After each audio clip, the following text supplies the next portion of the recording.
If you don't hold yourself accountable for your actions, you will never be able to hold anybody else accountable. Late. And I say to Sylvia, if you can work late for me all week this week, Christmas time, I'm going to give you that time off without docking your pay or, without counting it against you. Could you do that for me? Yes. Thank you. Appreciate that. Now, if I have a history of being accountable, of keeping my word, that's the response I'm going to get.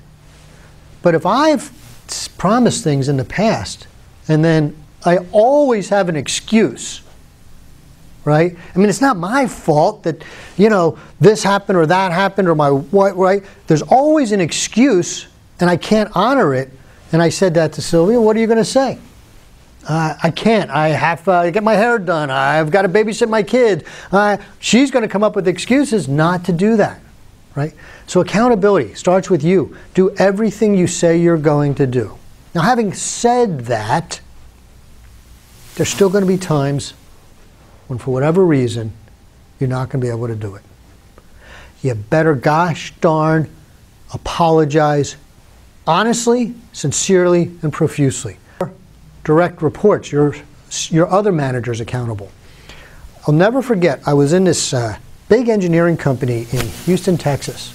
Civil engineering company did a bunch of multifamily dwellings, huge apartment complexes. Very, very successful. Successful from the point of revenue, not from the point of profits.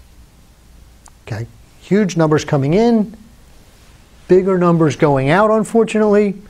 Not much left over in between.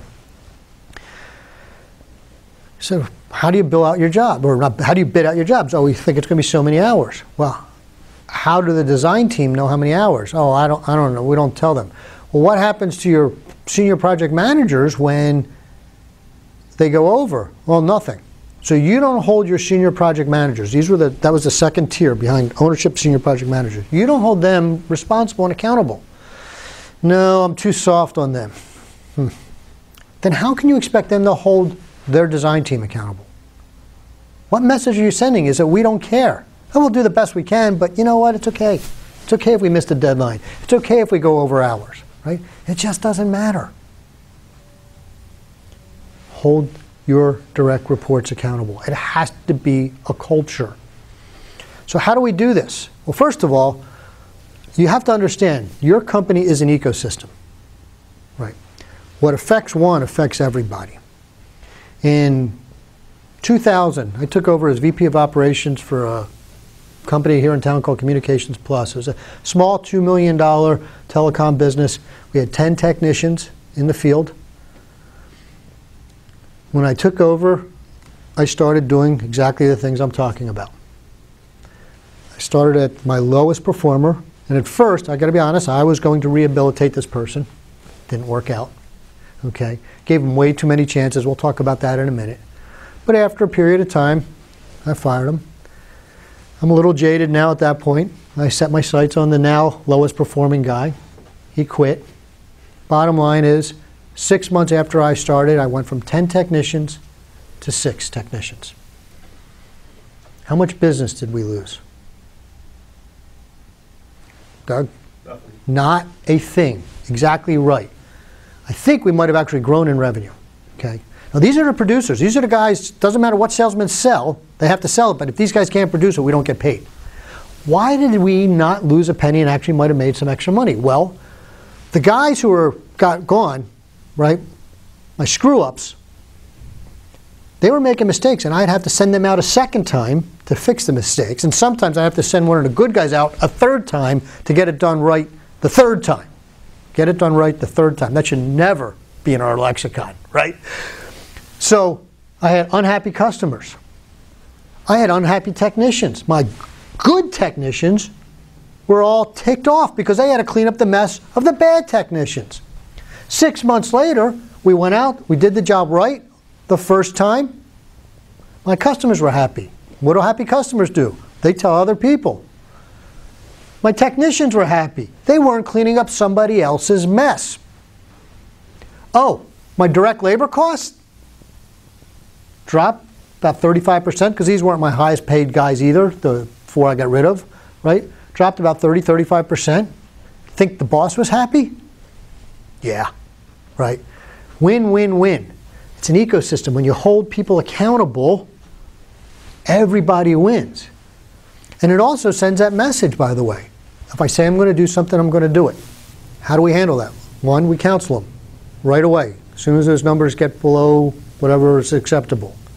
Now, I take this right out of the military. Military, in your personnel jacket, there's a page 13 entry, which is a counseling sheet, and has some very specific points on there. Number one, what is it you're doing wrong? I write this up. I actually created my own, no problem. What are you doing wrong? I'm not performing enough. I'm not hitting my sales numbers. You're not, whatever it might be, okay? Associated with that KPI. What do you need to do to correct it? What are the resources available and who, right? So training manuals, training DVDs or video, your supervisor, you, whatever, okay? Here are the things you can do, the resources available. And the most important one after all that is, what will be the consequences if you fail to increase performance by a specific time? Absolutely vital that you tell them what those consequences will be. And again, going to integrity and holding yourself accountable, they need to know. This is why that's so important. They need to know you're a person of your word, and if you say you're going to do something, you're going to do something. So if I said, Chris, look, I know you're working real hard, but if you don't get those numbers up, the sales numbers up by this time, 2 weeks from Friday, I'm going to have to let you go. Now, he knows I'm a person of my word. What do you think is going to happen? Well, I'll tell you what statistics will tell you. If you meet with him regularly, so he knows you're serious, 1 out of every 3 people are going to improve. You just solved your problem.